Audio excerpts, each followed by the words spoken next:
नमस्कार दोस्तों, मैं अमन। आज है 14 नवंबर और चलिए जानते हैं 14 नवंबर से संबंधित कुछ इंपॉर्टेंट अपडेट।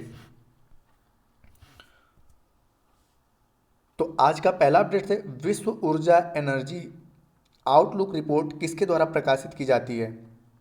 ऑप्शन ए है अंतर्राष्ट्रीय ऊर्जा एजेंसी, ऑप्शन बी है अंतर्राष्ट्रीय सहयोग और विकास संगठन,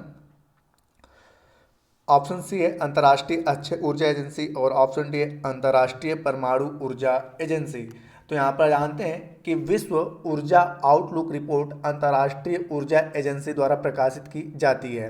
रिपोर्ट ने हाल ही में भविष्यवाणी की है कि यूक्रेन पर रूस के आक्रमण से गहरा और दीर्घकालीन परिवर्तन हो रहा है, जो एक अधिक टिकाऊ और सुरक्षित ऊर्जा प्रणाली में संक्रमण को तेज करने की क्षमता रखता है।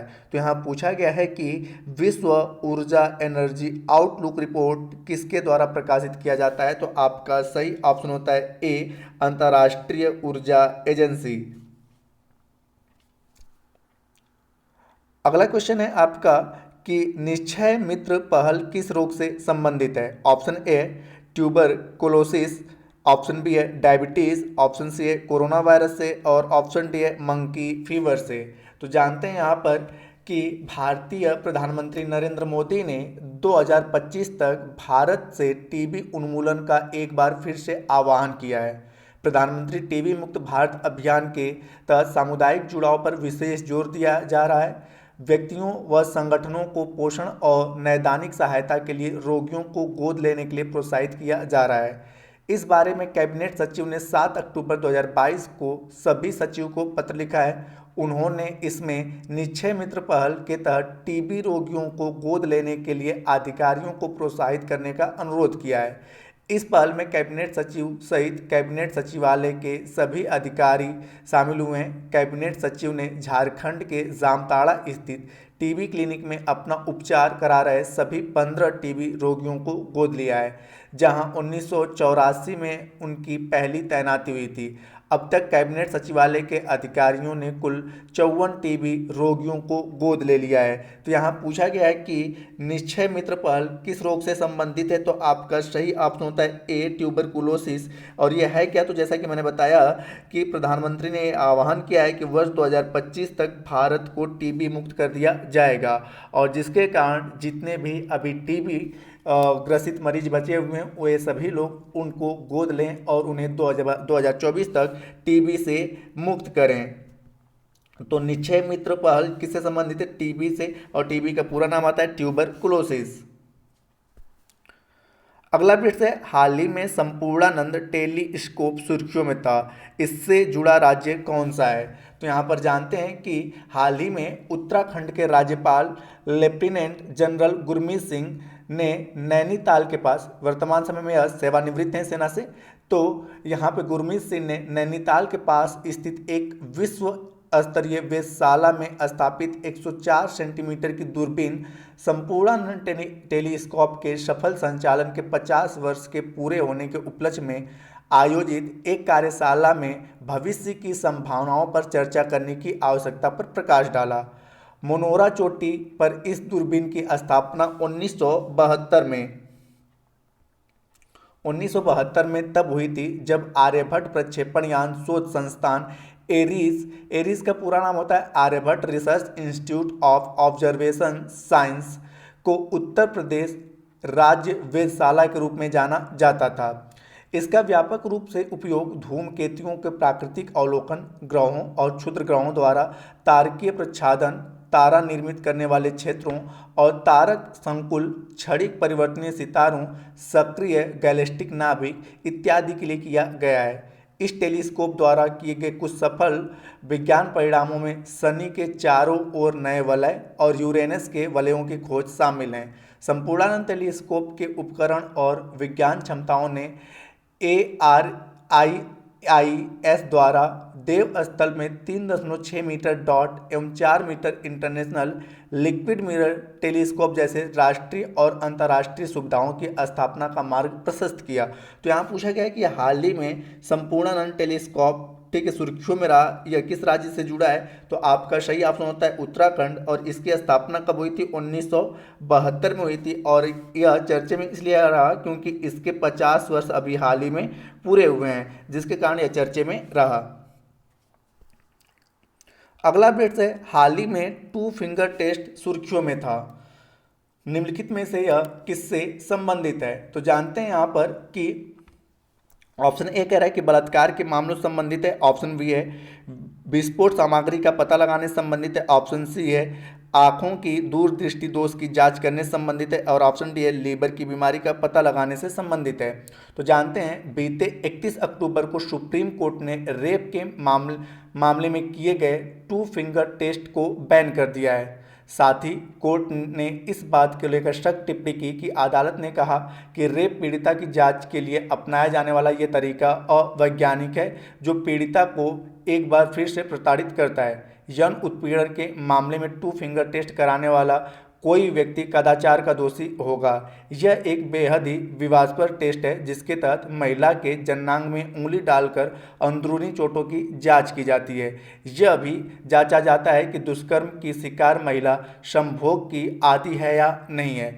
अगर जननांग में आसानी से 2 उंगली चली जाती है तो महिला को यौन रूप से सक्रिय माना जाता है। इस परीक्षण में महिला के कौमार्य और कौमार्य न होना भी मान लिया जाता है, यानी इससे महिला की वर्जिनिटी भी टेस्ट की जाती है। तो यहाँ पूछा गया है कि हाल ही में टू फिंगर टेस्ट सुर्खियों में रहा, यह किससे संबंधित है, तो आपका सही ऑप्शन होता है ए, बलात्कार के मामलों से यह संबंधित है।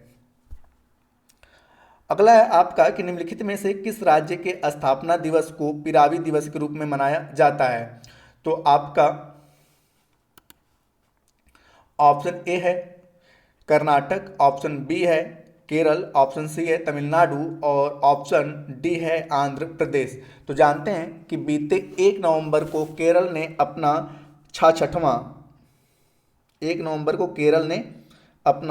66वां स्थापना दिवस मनाया।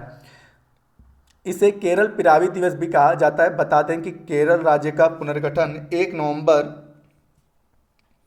1956 को हुआ था, और इस दिन को केरल में केराला पिरवी के रूप में मनाया जाता है। कुछ क्षेत्रों में इसे मलयालम दिवस के रूप में मनाया जाता है। गौरतलब है कि 1 नवंबर को भारत के 7 राज्य छत्तीसगढ़, पंजाब, हरियाणा, मध्य प्रदेश, कर्नाटक, केरल और आंध्र प्रदेश अपना स्थापना दिवस मनाते हैं, जबकि केंद्र शासित प्रदेश पुडुचेरी इस दिन अपना मुक्ति दिवस मनाता है। तो यहाँ पूछा गया है कि किस राज्य के स्थापना दिवस पर पिरावी दिवस के रूप में मनाया जाता है, तो आपका सही ऑप्शन होता है बी, केरल। और केरल की स्थापना कब हुई थी, 1 नवंबर 1956 को, और इस साल केरल ने अपना 66वां स्थापना दिवस मनाया है। अगला अपडेट है आपका कि प्रतिष्ठित फ्रेंड्स ऑफ लिबरेशन वार पुरस्कार के संदर्भ में निम्नलिखित में से कौन सा कथन सत्य है। ऑप्शन ए है आपका कि यह बांग्लादेश से संबंधित है, ऑप्शन बी है इस साल यह पुरस्कार अमेरिका के पूर्व सीनेट एडवर्ड एम कैनेडी को मरणोपरांत दिया गया। अब यहाँ पूछा गया है कि ए सही, केवल एक सही है, केवल 2 सही है और दोनों सही है, और यहाँ पे कह रहा है न तो एक सही है न तो 2 सही है। तो देखते हैं कि बांग्लादेश की प्रधानमंत्री शेख हसीना ने हाल ही में ढाका में अमेरिका के पूर्व सीनेट एडवर्ड एम कैनेडी को मरणोपरांत प्रतिष्ठित फ्रेंड्स ऑफ लिबरेशन वार पुरस्कार से सम्मानित किया। श्री कैनेडी ने बांग्लादेश मुक्ति संग्राम में महत्वपूर्ण योगदान दिया था। यह सम्मान उनके पुत्र Edward am dead Kennedy junior ने ग्रहण किया। गौरतलब है कि एडवर्ड कैनेडी 1971 के मुक्ति संग्राम के दौरान अमेरिकी सरकार की भूमिका के बावजूद निर्दोष बांग्लीय लोगों के नरसंहार के खिलाफ कड़ा रुख अपनाया था। उन्होंने पाकिस्तान को हथियारों की आपूर्ति करने की अमेरिकी सरकार की नीति का विरोध भी किया था। तो इस प्रकार से आपका सही ऑप्शन होता है 1 और 2 दोनों सही है, क्योंकि यह बांग्लादेश से संबंधित है और इसे अमेरिका के पूर्व सीनेट एडवर्ड एम कैनेडी को मरणोपरांत दिया गया, और इनको ग्रहण करने वाले इनके पुत्र हैं आपके Edward am dead Kennedy junior. ठीक है, तो जूनियर ने इन्हें ग्रहण किया है और इन्हें मरणोपरांत दिया गया। तो इस प्रकार से आपका सही ऑप्शन होता है सी। अगला अपडेट है आपका कि हाल ही में लुइस इनासयू लूला डिसिल्वा को किस देश के राष्ट्रपति के रूप में चुना गया है? Option A South Africa, option B है बोलीविया, ऑप्शन सी है अर्जेंटीना और ऑप्शन डी है ब्राज़ील। तो जानते हैं ब्राज़ील में वामपंथी विचारधारा के लुइस इनासयू लूला डिसिल्वा को वहाँ के राष्ट्रपति के रूप में चुना गया है। वहाँ दक्षिणपंथी विचारधारा के मौजूदा राष्ट्रपति बोल्सोनारो चुनाव हार गए हैं। ब्राज़ील में ऐसा पहली बार हुआ है जब एक मौजूदा राष्ट्रपति चुनाव में हार गया है। बता दें कि लूला भ्रष्टाचार के आरोप में 18 महीने से जेल में थे, लेकिन बाद में ये आरोप बेबुनियाद निकले और वो रिहा होकर ब्राज़ील के राष्ट्रपति बने। तो यहाँ पूछा गया है कि ब्राज़ील के राष्ट्रपति के रूप में लुइस इनासयू लूला डिसिल्वा को राष्ट्रपति चुना गया किस देश का? तो आपका सही ऑप्शन होता है डी, ब्राज़ील। अगला अपडेट है आपका कि हाल ही में सुर्खियों में रहे डर्टी बम के संबंध में निम्नलिखित में से कौन सा कथन असत्य है? तो जानते हैं यहाँ पर कि ऑप्शन ए डर्टी बम एक पारंपरिक विस्फोटक उपकरण है जिसमें जहरीले पदार्थ होते हैं। ऑप्शन बी है तकनीकी रूप से इसे रेडियोलॉजिकल तत्वों के फैलाने वाले उपकरणों के रूप में जाना जाता है। ऑप्शन सी इस बम में क्षण भर के अंदर पूरा का पूरा शहर की मौत की नींद सुला देने की क्षमता होती है। और ऑप्शन डी है हाल ही में रूस ने यूक्रेन पर आरोप लगाया था कि यूक्रेन डर्टी बम का इस्तेमाल कर रहा है। तो जानते हैं डर्टी बम एक पारंपरिक विस्फोटक उपकरण है जिसमें जहरीले पदार्थ होते हैं। तकनीकी रूप से इसे रेडियोलॉजिकल तत्वों के फैलाने वाले उपकरण के रूप में जाना जाता है। डर्टी बम परमाणु उपकरण की तुलना में बहुत आसान और सस्ते और कम खतरनाक भी होते हैं। परमाणु हथियारों की तरह यह भयानक परमाणु विस्फोट तो नहीं करता है, लेकिन यह विस्फोट के बाद रेडियोधर्मी, जैविक या रासायनिक कचरों को फैला देता है। इसका तत्काल स्वास्थ्य प्रभाव ज़्यादा बुरा नहीं है क्योंकि समय रहते लोगों को विस्फोट वाले इलाकों से निकाल लिया जाता है, लेकिन शहरी इलाकों को खाली कराने में किसी भी देश को भारी आर्थिक नुकसान का सामना करना पड़ता है। इसके अलावा दूर तक फैले रेडियोधर्मी धूल और धुएं में सांस लेना स्वास्थ्य के लिए हानिकारक हो सकता है। हाल ही में रूस ने यूक्रेन पर आरोप लगाया कि यूक्रेन डर्टी बम का इस्तेमाल कर रहा है। तो यहाँ पूछा गया है कि डर्टी बम के संदर्भ में कौन सा कथन असत्य है? तो यहाँ पे डर्टी बम एक पारंपरिक विस्फोटक उपकरण और उसमें जहरीले पदार्थ होते हैं, ये सत्य आपका। अगला कह रहा है कि तकनीकी रूप से इसमें रेडियोलॉजी तत्वों को फैलाने वाले उपकरणों के रूप में जाना जाता है, ये भी आपका सही है। अगला कह रहा है कि इस बम में क्षण भर के अंदर पूरा का पूरा शहर मौत की नींद सुला देने की क्षमता होता है, तो ये स्टेटमेंट आपका गलत है। और अगला कह रहा है कि हाल ही में रूस ने यूक्रेन पर आरोप लगाया कि यूक्रेन डर्टी बम का इस्तेमाल कर रहा है, तो ये भी स्टेटमेंट सही है। तो यहाँ पूछा गया कौन सा कथन असत्य है? तो सी वाला स्टेटमेंट जो है वह आपका असत्य है। अगला अपडेट है निम्नलिखित में से कौन सा देश हाल ही में अफ्रीकीय क्षेत्र के लिए सबसे बड़े रक्षा निर्यातक के रूप में उभरा है? ऑप्शन ए है भारत, ऑप्शन बी है चीन, ऑप्शन सी है रूस और ऑप्शन डी है अमेरिका। तो जानते हैं बीते 1 नवंबर को इंडिया एक्जिम बैंक द्वारा जोहान्सबर्ग में CII Exim bank regional conclave of India southern Africa growth partnership नामक एक कार्यक्रम आयोजित किया गया। इस कार्यक्रम में revenging growth India economic engagement with South Africa शीर्षक वाली एक रिपोर्ट जारी की गई। रिपोर्ट के मुताबिक भारत अफ्रीका के लिए शीर्ष रक्षा निर्यात के रूप में उभरा है। यह भविष्य में अफ्रीका महाद्वीप की समुद्री एरो स्पेस और रक्षा जरूरतों को पूरा कर सकता है। तो यहाँ पूछा गया है कि निम्नलिखित में से कौन सा देश हाल ही में अफ्रीकीय क्षेत्र के लिए सबसे बड़े रक्षा निर्यातक के रूप में उभरा है? तो आपका सही ऑप्शन होता है ए, भारत।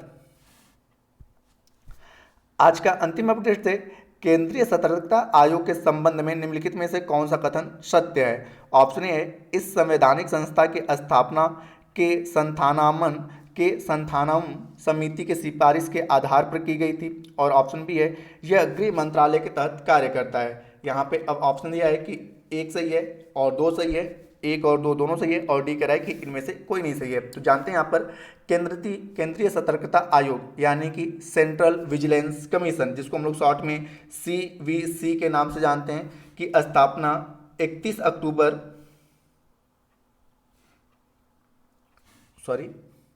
तो यहाँ पे CVC की बात की जाए तो CVC 31 अक्टूबर से 6 नवंबर 2022 तक सतर्कता जागरूकता सप्ताह 2022 मना रहा है। आपको बता दें कि सीवीसी एक शीर्ष सतर्कता संस्थान है। यह केंद्रीय सरकारी संगठनों में अलग अलग प्राधिकारियों को उनके सतर्कता कार्यों की योजना बनाने और उनके निष्पादन समीक्षा और सुधार के लिए संबंध में सलाह देता है। साल 1964 में यहाँ पर के संथामन की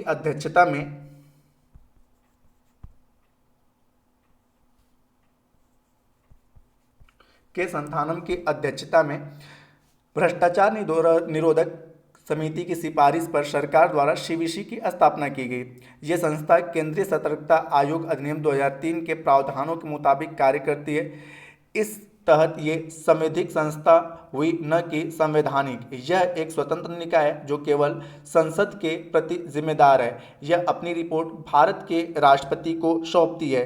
तो यहाँ पर पूछा गया है कि कौन सा स्टेटमेंट सही है। तो यहाँ पे जैसे कि पहला स्टेटमेंट इसलिए गलत होता है क्योंकि यह एक संवैधानिक संस्था नहीं, संविधिक मतलब कि संविधान के अंतर्गत बनाई गई है, न कि संविधान में इसका जिक्र है। तो इस प्रकार से यह गलत है। और अगला कि यह एक स्वतंत्र निकाय है, न कि किसी मंत्रालय के अंतर्गत आता है। यह अपना रिपोर्ट राष्ट्रपति को देता है। तो इस प्रकार से आपका सही ऑप्शन होता है डी, इनमें से कोई नहीं सत्य है। तो दोस्तों आज के लिए इतना ही। अब समय है कल के पूछे गए क्वेश्चन का आंसर देने का। तो कल आपसे पूछा गया था कि विश्व महिला मुक्केबाजी चैंपियनशिप की मेजबानी कौन सा देश करेगा। तो यहां पर आपका सही ऑप्शन होता है भारत। ठीक है, जिन्होंने सही उत्तर दिया उनके लिए बधाई। अब समय है आज के क्वेश्चन का। तो आज का क्वेश्चन है कि भारतीय स्वास्थ्य मंत्रालय के द्वारा घोषित किया गया है कि भारत किस वर्ष तक टीबी से मुक्त हो जाएगा। ठीक है, भारत किस समय तक, किस साल तक टीबी से मुक्त हो जाएगा। तो आप इसका आंसर हमें कमेंट बॉक्स में दे सकते हैं। आपके कमेंट का हमें इंतजार रहेगा। तो दोस्तों वीडियो पसंद आया हो तो वीडियो को लाइक करें, कमेंट करें तथा अपने दोस्तों के साथ शेयर करें। और चैनल पर नए हैं तो चैनल को ज्वाइन कर लें तथा इस पीपीटी को प्राप्त करने के लिए आप हमारे टेलीग्राम से जुड़ सकते हैं, जिसका लिंक वीडियो के डिस्क्रिप्शन में दिया हुआ है। और जैसा कि पिछले सेशन में मैं आपको बता रहा हूँ कि एसएससी जीडी को लेकर यहाँ पे इतिहास, जीव विज्ञान और अंग्रेजी की कक्षाओं को शुरू कर दिया गया है। ठीक है, तो आपको अगर अच्छा लगे तो उनसे भी आप जुड़ सकते हैं। तो वीडियो के अंत तक बने रहने के लिए धन्यवाद। मिलते हैं जल्दी नेक्स्ट वीडियो में।